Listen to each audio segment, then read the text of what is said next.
salut les turfeuses, salut les turfeurs, et bienvenue pour un nouveau pronostic de Benoît Requin. Ok, place au pronostic du quintet du jeudi 2 février, direction Paris-Vincennes pour le prix de Langeais. Trop attelé, 2850 mètres, 14 partants car le 10 et non partant, réunion 1, course 1, indice de confiance 3 sur 5.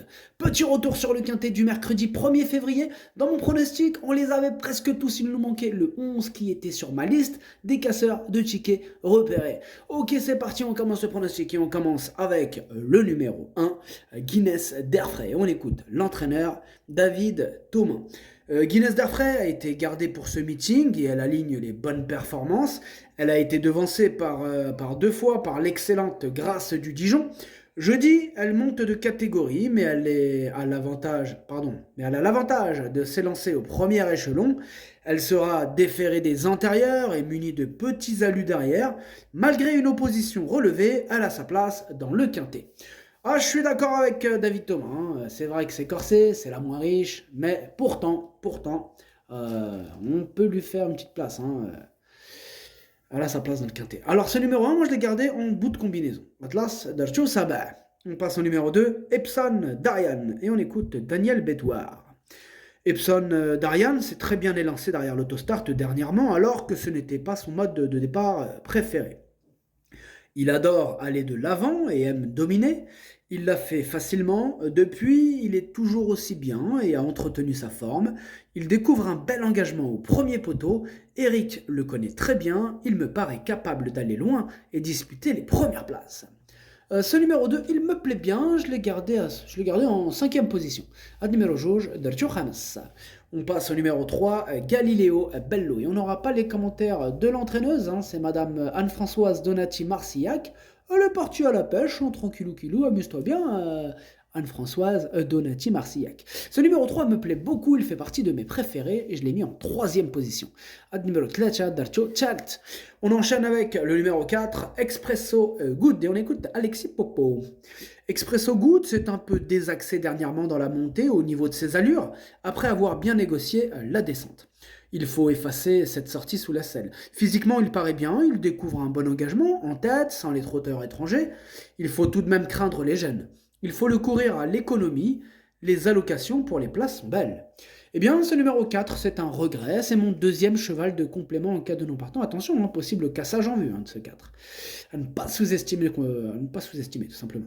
Ad numéro 4, درت في البلاصة ديال non partant والثاني فيهم عندك. On enchaîne avec le numéro 5, Gitano, et on écoute Théo Duval d'Estaing. Gitano rendait la distance dernièrement et avait du chemin à refaire sur les premiers. Sa troisième place est bonne, l'opposition étant moins forte que ce jeudi. Il découvre un engagement favorable en tête ici. Il devrait répondre présent et terminer dans le quintet. Il est capable de tout faire, attendre comme aller de l'avant si besoin. Eh bien, ce numéro 5, je l'ai retenu plutôt en bout de combinaison. Ouais. J'en ai préféré d'autres en tête, mais je l'ai gardé, hein, bien sûr. Numéro 5, Darcho fait l'ahar. On passe au numéro 6, Éolien de Chenu, et on écoute Christophe Alain Maillet.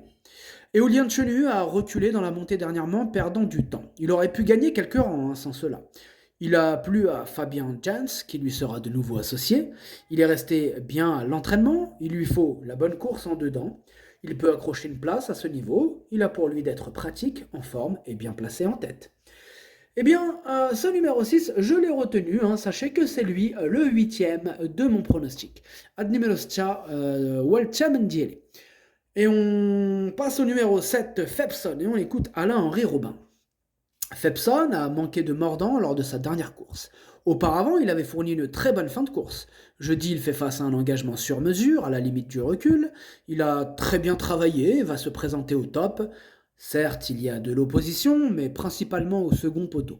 Je compte sur lui pour terminer dans les 3 premiers. Sébastien Ernaud est suspendu. Eh bien, ce numéro 7, je l'ai gardé assez haut, en 4e position. Numéro 7, Darcho Rabat. On enchaîne avec le numéro 8, Charlie Delaunay. Hein. Bon, c'est Junior Guelpa. Lui, c'est pas la pêche, lui. Il n'est pas parti pêcher, l'entraîneur. Lui, c'est plutôt le poker. C'est un joueur, il joue aux cartes. Lui. Bon, alors ce numéro 8, distributeur de... lui, c'est, il te met, tu sais, Junior Guelpa. Et oui, c'est celui qui te met des émojis rouges, alors que, en fait, son cheval, il termine dans les 3 premiers. Et quand il t'en met un orange...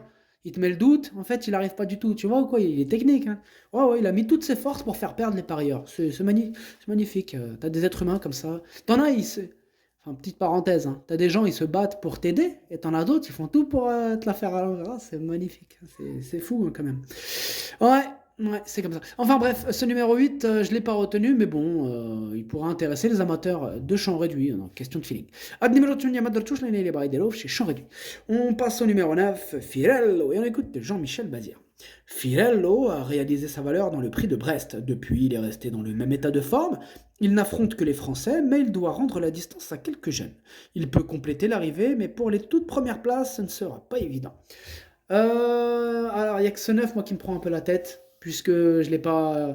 C'est mon gros regret, en fait, c'est mon cheval de complément en cas de non partant.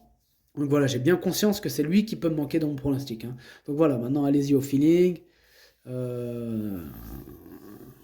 Est-ce que. Faudra voir par rapport au code si la longue elle est intéressante, mais voilà. Ça, après, la stratégie de jeu, faudra bien l'adapter au niveau des cotes, hein. Voilà, ce genre de quintet, ça joue à la cote, attention. Ah, attention, ouais. À la cote, ce quintet. Alors, numéro 9, Blassa Deleno partant ou le Wolfium Andako. On enchaîne avec le numéro 10 qui est non partant. On passe donc au numéro 11, Freeman, et on écoute Alexandre Abrivard. Freeman n'a pas un bon programme actuellement. Jeudi, il est contraint de rendre 25 mètres, hein, dans un lot bien composé. Alors, certains concurrents du premier échelon sont visiblement capables de trotter aux alentours des 1,13, ce qui complique notre tâche. Il faudra que tout se passe bien, hein, pour accrocher une place. Moi, ce numéro 11, hein, je ne l'ai pas retenu, mais un peu comme pour le 8, hein, question de feeling. Donc il intéressera les amateurs de champ réduit. Voilà. Numéro 11, Madalchouch Lini Libredero chez Champ Réduit. Et on enchaîne avec le numéro 12, For You Madrid, et on écoute Benoît Robin. For You Madrid a désormais 3 courses dans les jambes après plusieurs mois d'absence. Il tarde à revenir au mieux et a encore besoin de courir. De plus, il a connu un contretemps depuis sa dernière sortie. Il n'est pas aussi affûté, hein, que ses rivaux et le lot est très bien composé. Il n'aura donc pas la partie facile. Ce numéro 12, je ne l'ai pas retenu, hein, mais bon, en cas de défaillance, quoi. Donc voilà, pourquoi pas, question de feeling. Dans un champ réduit à la rigueur, hein, mais bon, on peut aussi tenter de faire ça. Ad numéro 13, Madrchouch, les Baridero chez champ réduit. On enchaîne avec le numéro 13, Émeraude de Baie. Et on écoute Benjamin Coates. Émeraude de Baie réalise un excellent meeting et a encore gagné plaisamment dans le prix du Forez en devançant Gently de Muse. Dans la foulée, elle bénéficie d'un engagement favorable, même si elle doit rendre 25 mètres. Elle se plaît sur ce parcours et l'opposition est dans ses cordes. Elle peut réussir la passe de 3. Je ne lui trouve aucun point négatif. Ouais, bah, moi aussi j'ai cherché, et franchement il me plaît beaucoup ce numéro 13, il me plaît vraiment beaucoup puisque je l'ai installé en tête. Ad numéro 13, le Wuldieli. On enchaîne avec le numéro 14, Flor de Janeiro, et on écoute Franck Blandin. Flor de Janeiro rend la distance, et même si elle est bien placée au plafond des gains, elle n'aura pas la partie facile. Elle est en condition physique et vient de le prouver, mais n'est pas affûtée pour autant en vue de cette épreuve. Elle aura un 2100 mètres 10 jours plus tard, dans lequel elle sera déjà plus performante. Une petite place me satisferait déjà pleinement. Moi, ce numéro 14, je ne l'ai pas retenu. Numéro repartage, Madarchouch. Et on termine avec le numéro 15, Finn Collin. On écoute Mathieu Abrivard.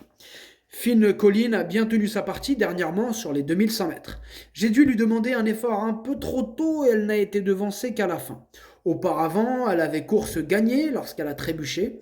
Elle est au top et l'engagement est favorable, même s'il faut rendre la distance. Il y a quelques sérieux clients, mais sa place est dans les 3 premiers. Eh bien, ce numéro 15, je l'ai gardé très haut, hein, en deuxième position. Numéro 15, le pronostic, ça donne 13, 15, 3, 7, 2, 5, As.